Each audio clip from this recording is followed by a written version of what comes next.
মান হকৈমা বেশে যা বরনি ইচ্ছা মতো ব্যবহার খাইমান মুসু আমাদের চাইতে শক্তিশালী মিশিক জিনিসরাইব শক্তিশালী অথচ মুসু মিশিক চৌ পালাও বরনো চৌ ব্যবহার খায় ঠিক অমহায় চৌ সংগঠিত না হওয়ার কারণে আমরা সংগঠিত না হওয়ার কারণে এবং সামান্য ব্যক্তি স্বার্থের কারণে আমরা শোষিত হয়েছে শাসিত হয়েছে আর কতদিন বারবার এই উপজাতিদের স্বার্থ রক্ষার জন্যে এক্সিস্টেন্সের জন্যে আন্দোলন হয়েছে আন্দোলনগুলি কেন সফল লাভ করতে পারে নাই আমরা সত্যিই কি সংগঠিত এলিট গ্রুপ যারা লেখাপড়া জানে চাকরি করেন ছেলে মেয়েদের বাইরে পড়ান কেউ শিলংয়ে কেউ দিল্লিতে কেউ কলকাতায় এখন ইংলিশ মিডিয়ামে পড়ান এই যে গণ্ডি এই যে সেলফ সেন্টারনেস ব্যক্তি স্বার্থ নিয়ে যে আমরা নিজেদের মধ্যে গণ্ডি করে রেখেছি তার ফলে আমাদের এই ব্যর্থতা আমি বারবার বলি যে কোনো একটা উদ্দেশ্য আমরা রাষ্ট্রের বিরুদ্ধে রাষ্ট্র শক্তির বিরুদ্ধে আমাদের আন্দোলন আন্দোলন বলতে আমরা তো বিচ্ছিন্ন হতে চাই না আমাদের স্বাধিকার রক্ষার জন্য আমরা ষষ্ঠ তফসিল পেয়েছি জেলা পরিষদ পেয়েছি কি লাভ হয়েছে আমাদের ছিল তাতে অনেক কিছু করা যেত অনেক কিছু করার স্কোপ আছে কিন্তু আমাদেরকে করতে দেওয়া হয়নি আমি অবাক হয়ে যাই গত বছর মিজোরামে পুই না লাই অটোনমাস ডিস্ট্রিক্ট কাউন্সিলের ইলেকশন লাই কত ওখানে 15 থেকে 20,000 তাদেরকে ছোট্ট তাদের জন্য একটা অটোনমি দেওয়া হয়েছে মিজোরামে এই 10-15,000 অটোনমি লাইদের ইলেকশনে ক্যাম্পেইন করতে গিয়ে এক ডাক বাংলায় রাত্রিবেলায় শুলাম পরের দিন সকালে উঠে দেখি যে ডাক বাংলার কাছে একটা office of the revenue officer lie autonomous district council what a strange অদ্ভুত 15,000 লোকের একটা ডিস্ট্রিক্ট কাউন্সিল তারা এই তহসিল অফিস না রেভিনিউ অফিসারের অফিস তাদের আছে রেভিনিউ তারা কন্ট্রোল করে আর আমাদের এখানে প্রায় 15 লাখ উপজাতিদের এই অটোনমাস ডিস্ট্রিক্ট কাউন্সিল আমাদের তহসিল পর্যন্ত নাই স্কোপ আছে আমাদের দেওয়া হয় প্রথমেই আমি আগেও বলেছি এবং এটার উদাহরণ দিয়েছি পেপার দিয়েছি মহারাজের কাছেও দিয়েছিলাম সেই 2000 সালে 9টা ডিপার্টমেন্ট ডেপুটি ডাইরেক্টর র্যাঙ্কের অফিসারকে এডিসির আন্ডারে দেওয়া হয়েছিল গভর্নর সই করে অ্যাপ্রুভ করে গেজেট নোটিফিকেশন করে এই 9টা ডিপার্টমেন্ট দেওয়ার জন্য দেওয়া হয়েছিল আজ পর্যন্ত সেই 9টা ডিপার্টমেন্টের কোনো খবর নাই এইখানে এডিসি আছে কিসের জন্য ভিলেজ কাউন্সিল কিসের জন্য হওয়ার কথা ছিল ভিলেজ কাউন্সিল এটাকে করা হয়েছে ভিলেজ কমিটি এই কাউন্সিলে পাস করে এবং ভিলেজ কমিটিকে ব্লকে থ্রো করা হয়েছে আমি সিএমকে বলেছি আপনার কাউন্সিলে আবার বিল আনেন যেই কাউন্সিলগুলি বা কমিটিগুলি ব্লকে থ্রো করা হয়েছে এটা আবার এডিসিতে রিটার্ন করা হোক রিফান্ড করা হোক বিল করেন বিল পাস করেন তারপরে যদি না দেয় আমরা আন্দোলন করব আজকে এডিসি আছে, অথচ এডিসির সমস্ত কাজ ব্লক করছে। তো এইভাবেই তো আমাদেরকে বঞ্চনা করা হয়েছে। এই এডিসি, আমি একটা সংস্কৃতির একটা উদাহরণ আছে, পণ্ডিতরা বলে গেছেন, পুস্তকথা তু যা বিদ্যা পরহস্তগতম ধনম কার্যকালে সমুৎপন্নে নসা বিদ্যা নত ধনম।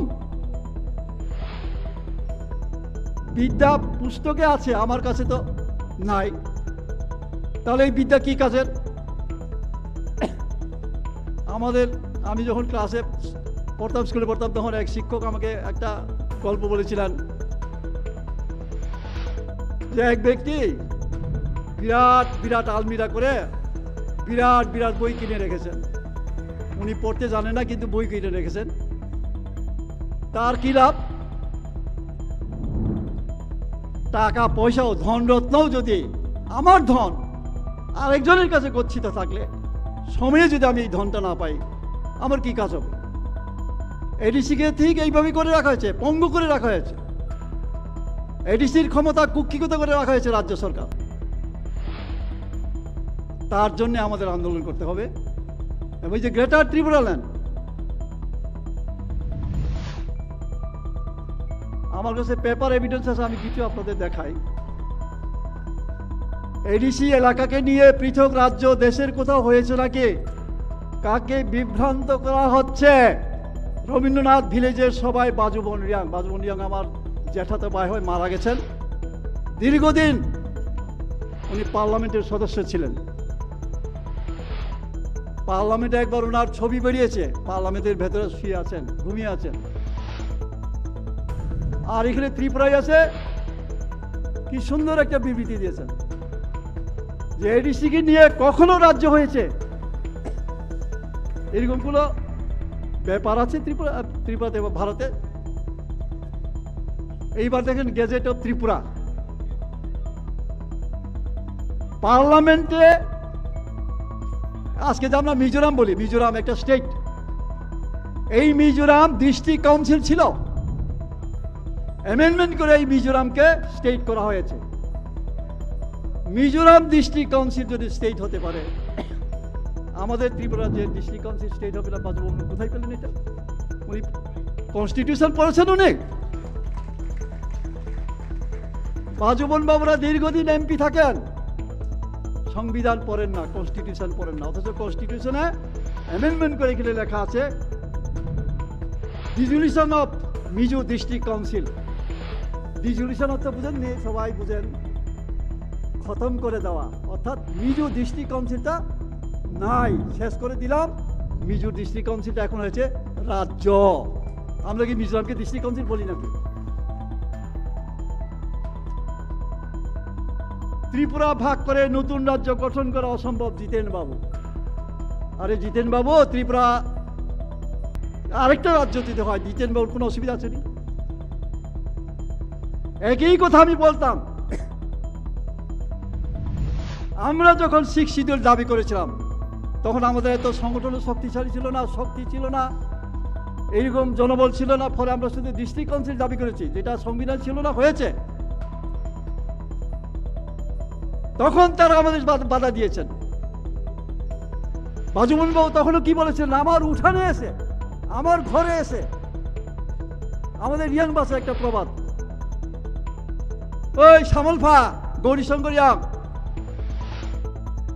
না এডিসি সাইম মুসিল এততে গাইনাই না বকার বুফু মাসানাই। বাহ, শুনতে খারাপ লাগলেও প্রবাদটা আছে। তারা এইভাবে আমাদের নিন্দা করেছে, তিরস্কার করেছে, ক্রিটিসাইজ করেছে, তারপরে এডিসি হয়েছে। আর সবচেয়ে বড় দুর্ভাগ্য, আমরা উপজাতিরা, আমি নিজেকে বলছি, আমি নিজে গাধা, কাউকে বলবো না, আমি নিজেই গাধা বলবো। আমি শুয়োরের বাচ্চা, কুত্তার বাচ্চা আমি। কেন?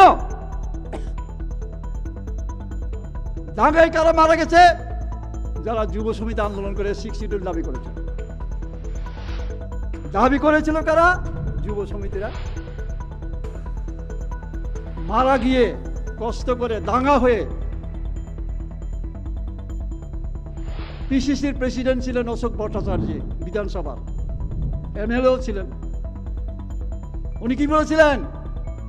বিধানসভায় দাঁড়িয়ে ইন্দিরা গান্ধী এডিসি দিতে পারে, 6 শিডিউল চালু করতে পারে, চালু করুক না, এডিসিকে আমি মাথায় করে বঙ্গোপসাগরে নিয়ে ফেলে আসব। এইসব বিরোধিতা সত্ত্বেও এডিসি হয়েছে। কারা এনেছে? ত্রিপুরার 50%ই ধরুন বা 60%ই ধরুন উপজাতিরা, যারা তখন যুব সমিতি করত। 84 ইংরেজদের এডিসি হলো, 85-তে হলো নির্বাচন। ক্ষমতায় যাওয়ার কথা কার? আজকে আমি মহারাজাকেও সাবধান করে দিচ্ছি, আমরা গ্রেটার ত্রিপুরাল্যান্ড পাবো হয়তো, বা অন্য কোনো ফর্মে হয়তো পাবো।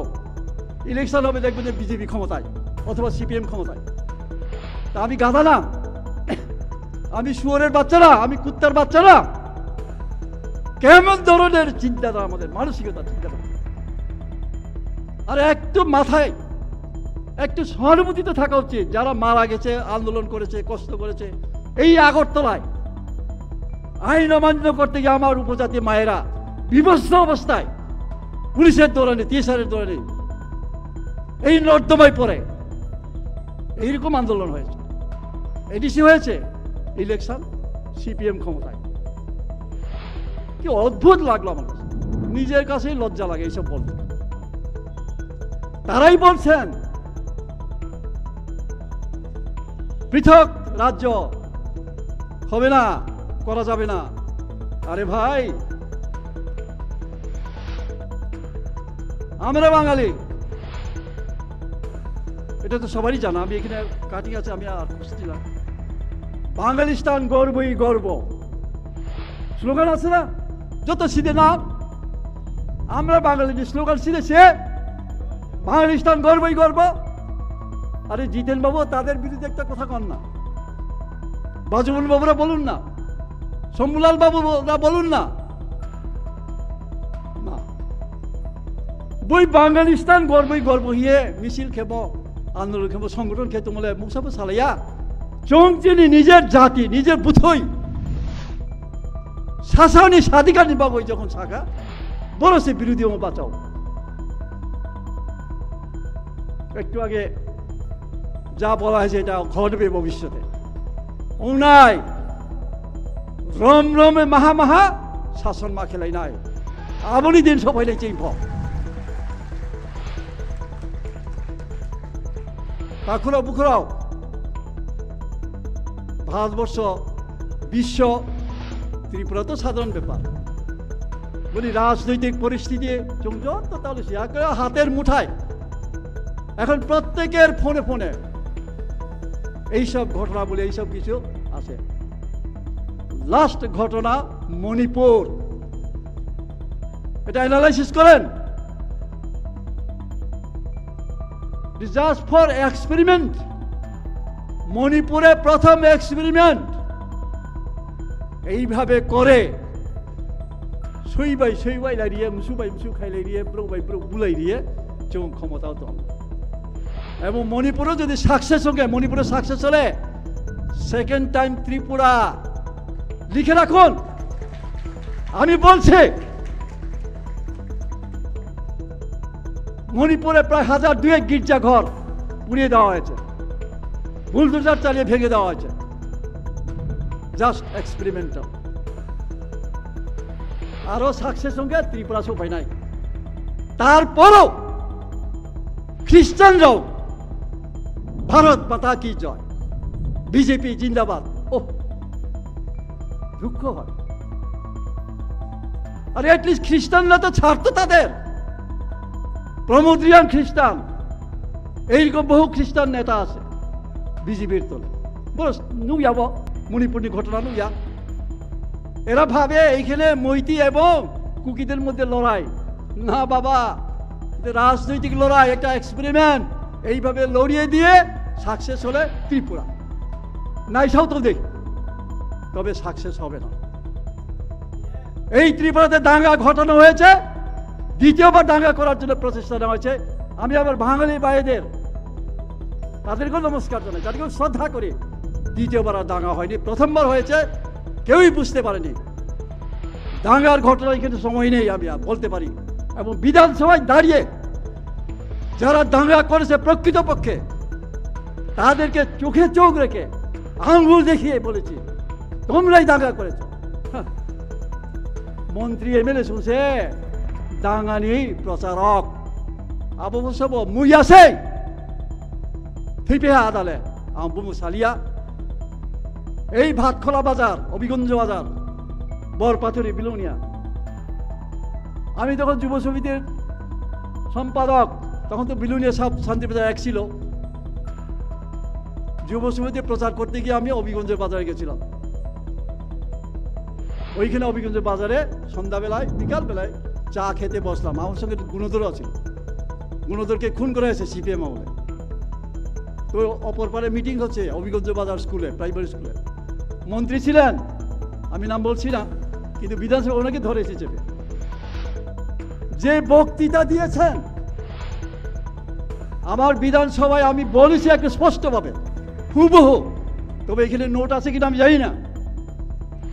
প্রথমে ককবরক ভাষায়, কারণ এখানে রিয়াং, ত্রিপুরি এবং বাংলা, আর কেউ দেয়।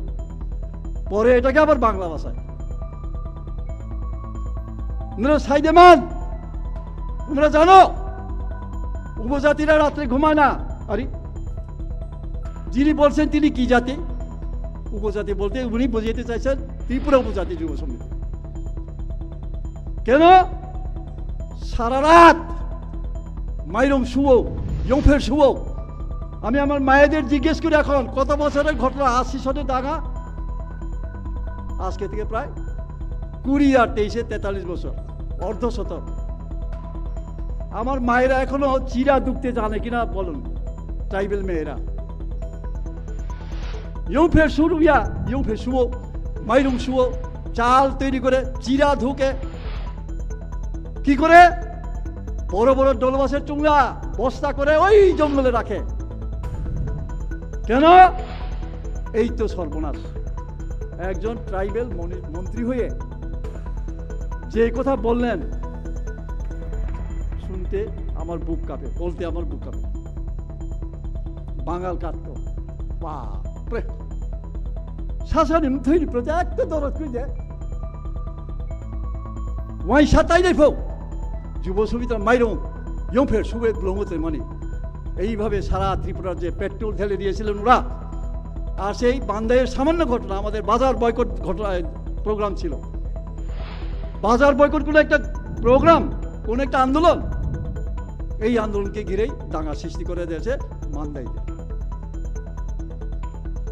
তখন মানুষ হঠাৎ করে বুঝতে পারে নাই, কিন্তু পরবর্তী সময়ে তেলামুরায় এবং আমাদের এই বিশ্রামগঞ্জেও দাঙ্গা সৃষ্টি করার জন্য প্রচেষ্টা নেওয়া হয়েছিল সিপিএম আমলে, কিন্তু হয় নাই। আর কোনোদিন দাঙ্গা হবেও না, কারণ মিস আন্ডারস্ট্যান্ডিং এর রেজাল্ট হলো 1980 সালের দাঙ্গা। তা আমরা সেই জায়গায় দাঁড়িয়ে তখনও যদি আন্দোলন করতে পারি, তখনও যদি সংগঠন করতে পারি, এখন পারবো না কেন? আর আমাদের কাছে, আমাদের সামনে কি আছে? হিমালয়, চিনি বিষকাম হিমালয় পর্বত, তাহলে কি নাই, কেন ভয় করব? তখন তো হিমালয় পর্বত ছিল না, তারপর তো আমরা আন্দোলন করেছি, হয়তো মরেছে অনেকেই। এখন হিমালয় পর্বত থাকার পরেও কেন ভয় আপনাদের? হাই পাই দিয়ে যত তাহলে টিসিএস অফিসার বড় চাকরি করেন, বিজেপিতে বড় নেতা, মন্ত্রী, এমএলএ,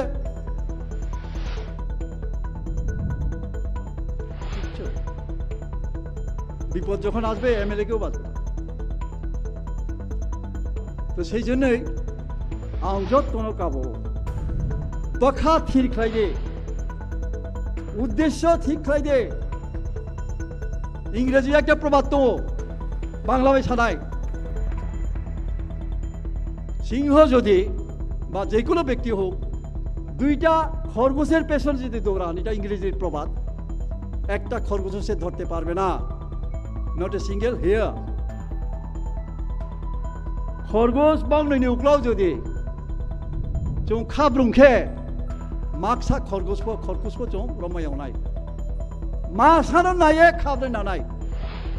এখন তো ইউটিউবে সব দেখানো হচ্ছে, এখানে সিংহ শিকার করানো দেখা হয়, বাঘ শিকার করানো দেখা হয়, অনেক কিছু দেখা হয়। সিংহ শিকার যখন করে, বাঘ যখন শিকার, দেখেননি বিরাট পশুর মানে দল, সব পশুকে নিয়ে কি দৌড়ায় না, একটা পশুকে নির্দিষ্ট করে সে দৌড়ায় এবং শিকার করে। অবচিনি মাও নাই, একটা উদ্দেশ্য মাও নাই। উদ্দেশ্য কি? Greater Tripura land. যতদিন না পর্যন্ত গ্রেটার ত্রিপুরা ল্যান্ড আমরা পাচ্ছি, আমাদের আন্দোলন থামবে না।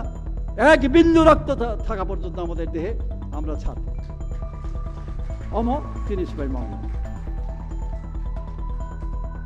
রিসেন্টলি আমার দাদা রামপদ বাবু বিধায়ক মহাশয়, আগে বলতেন বন্দুক লাঠি,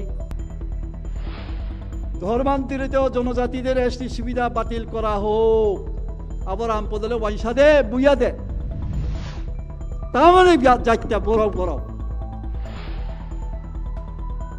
ঘরের শত্রু বিভীষণ, বাইরের শত্রু রাবণকে বধ করতে পারতো না যদি বিভীষণ শত্রু না হয়ে যেত। তিনি শত্রু সে বড়, আইনজীবী খাইতে পারো না, চিহ্নিত খাই দে। Future will speak something for them. Bangladesh যুদ্ধের সময় কি হয়েছিল? রাজাকার বাহিনী, ভারত স্বাধীনতার সময় হয়েছে এরকম, ইংরেজের পক্ষে কিছু কাজ করেছে, আজকে তাদের শাস্তি হচ্ছে হবে। ইতিহাস এটা কোনোদিন কাউকে মাফ করে না। জাতির বিরুদ্ধে যদি লুঙ্গ আর তোকে জাতির বিরুদ্ধে যদি নম্বরকে ষড়যন্ত্র লাগে, জাতি নুন ক্ষমা খাইয়া, ইতিহাস কোনোদিন ক্ষমা খাইয়া।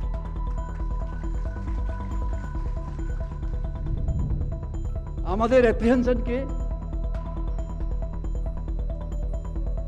ওভার ফ্লাকসেশন অফ পপুলেশন, চীনে অ্যাপ্রিহেনশন বা জনসংখ্যা বৃদ্ধি, বাহাইকে বৃদ্ধিও 50 বছর আগে চৌ 7 কোটি 6 কোটি তাবো 10-12 কোটি ওহা আর বড়াবো চৌমাই বাহাতই 10-12 কোটি বড়াবো তাবোকে বড়াও জিনিসটাই 3 গুণ ওহা বচিনে অ্যাপ্রিহেনশন তো ও। আর আমরা অ্যাপ্রিহেন্ড করতে পারি না, চৌ সামিয়া দেয়। অথচ আসামের মুখ্যমন্ত্রী মহামান্য হিমন্ত বিশ্ব শর্মা, তবে স্যার আমার পরে খালেরও illegal settlers planning to grab power in Assam by 2050 chief minister. আসামের জন্ম হয়েছে কবে? সেই জন্মলগ্ন, আসাম সৃষ্টি হওয়ার জন্মলগ্ন থেকে আসামটা ছিল নর্থ ইস্টার্ন ফ্রন্টিয়ার। এখন আসাম হয়েছে মিজোরাম, নাগাল্যান্ড ইত্যাদিতে হয়েছে। ত্রিপুরা কিন্তু তখন আসামের সঙ্গে ছিল না। এই বহু বড় ঘটনা। আসাম যখন প্রথম আসাম রাজ্য হিসাবে ইনিগ্রেট করা হয়, মুখ্যমন্ত্রী কে ছিলেন? অসমিয়া। সেই 50 বছর আগে। এখনো কে মুখ্যমন্ত্রী আছেন? অসমিয়া।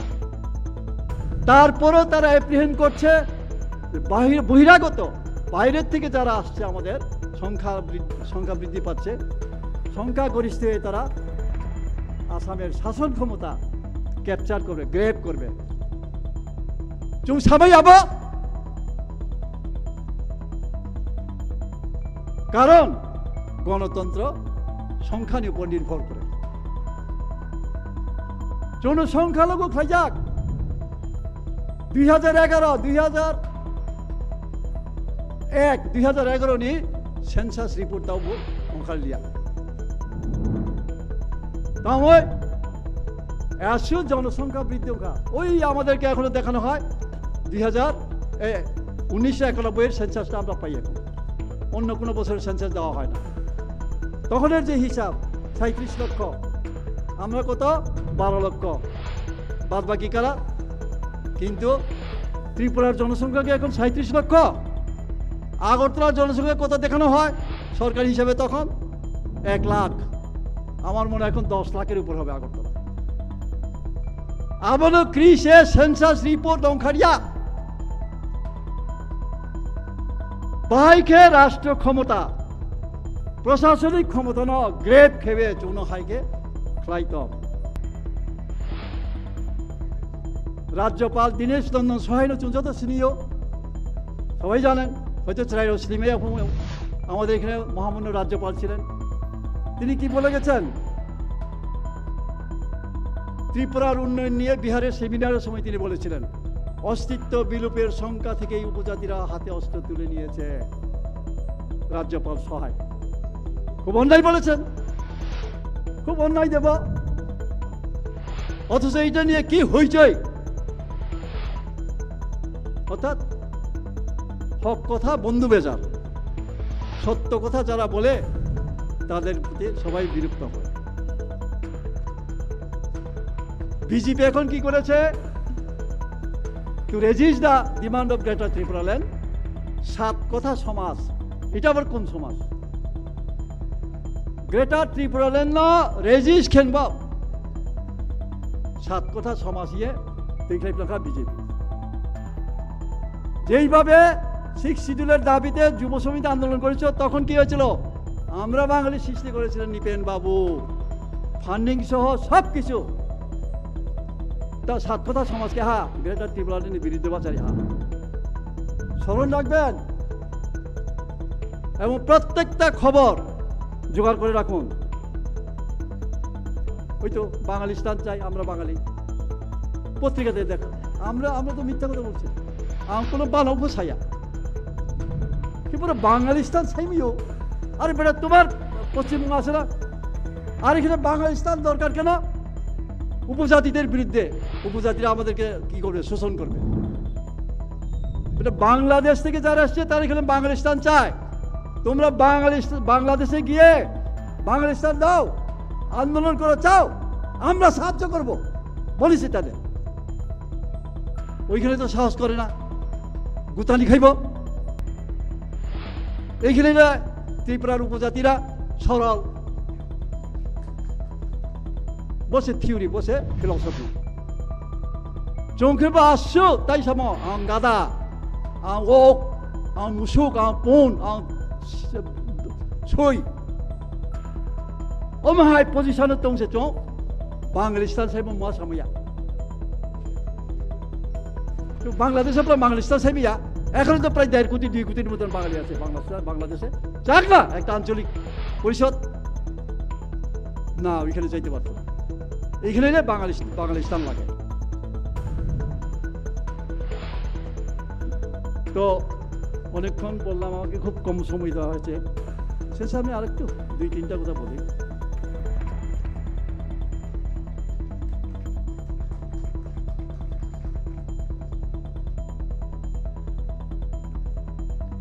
কাজ করতে গিয়ে আমরা ঢিলামি করি।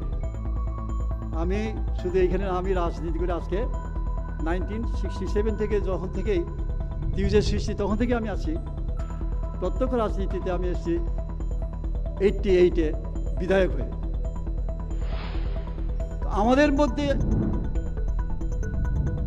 একটু ঢিলামি, আরে আজকে না কালকে করব, এইভাবে আমাদের কাজ আমরা ডিলে করি। দলের থেকে হোক, সংগঠনের তরফ থেকে হোক, উপরের নেতার তরফ থেকে যেইগুলো নির্দেশ গেলে সঙ্গে সঙ্গে আমাদের এটা এক্সিকিউট করা উচিত, তৎপর হয়ে সেটা কাজ করা উচিত, সেটাকে সম্পন্ন করা উচিত। আমরা এটা করি না, যার ফলে সংগঠন দুর্বল হয়ে যায়।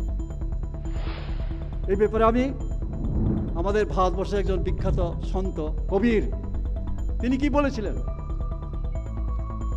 কাল করোসো আজ কর, আজ করোসো আপ, কব क्या होगा ভাই করনে না পাইতো।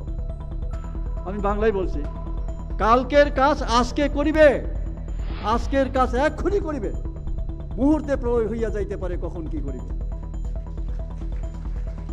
রাবণকে নিয়ে একটা প্রবাদ আছে, রাবণের এমন ক্ষমতা, ইনি স্বর্গে সিঁড়ি দিতে পারতেন এবং দিতেনও, কিন্তু আজ না কাল, কাল না পরশু করতে করতে সিঁড়ি দেওয়া হতো। এই উদ্দেশ্যটা আমি এই জন্যই বলেছি, আমাদের মধ্যে কর্মীদের মধ্যে যেন এই স্লেগনেস কোনো অবস্থাতে যেন না হয়, তাও সুতরাং আমাদের তৎপর হতে হবে, আরো বেশি সংগঠিত হতে হবে। আরে খালি মহারাজার দিকে চেয়ে গিয়ে আমাদের উদ্দেশ্য সফল হবে? সবাই মহারাজা, সবাই ওয়ারিয়র বলি না আমরা, সবাই যোদ্ধা।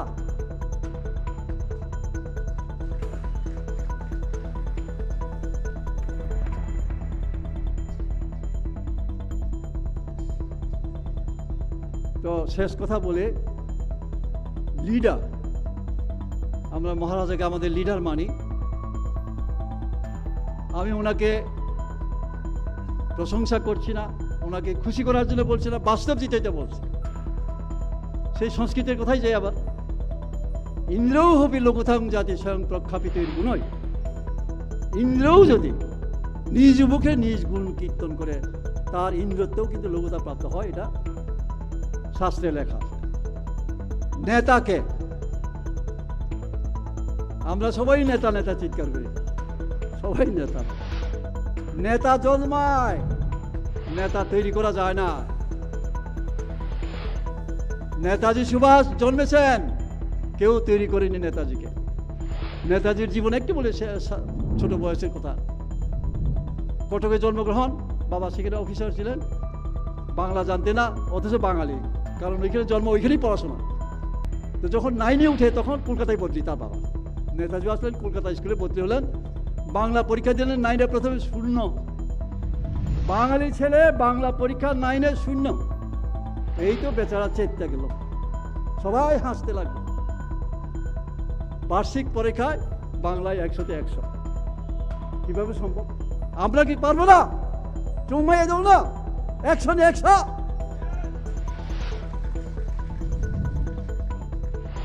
নেতার 10 গুণ আপনারা যাচাই করেন, আমি নাম বলবো না, কাউকে উদ্দেশ্য করে বলছি না, কিন্তু আমাদের কাছে যিনি আমাদের মূর্তিমান হয়ে দাঁড়িয়েছেন, আমি হিমালয় বলছি এই জন্য যে এত বড় সাহস, এত বড় হিম্মত দিয়ে কেউ এতদিন দাঁড়ায়।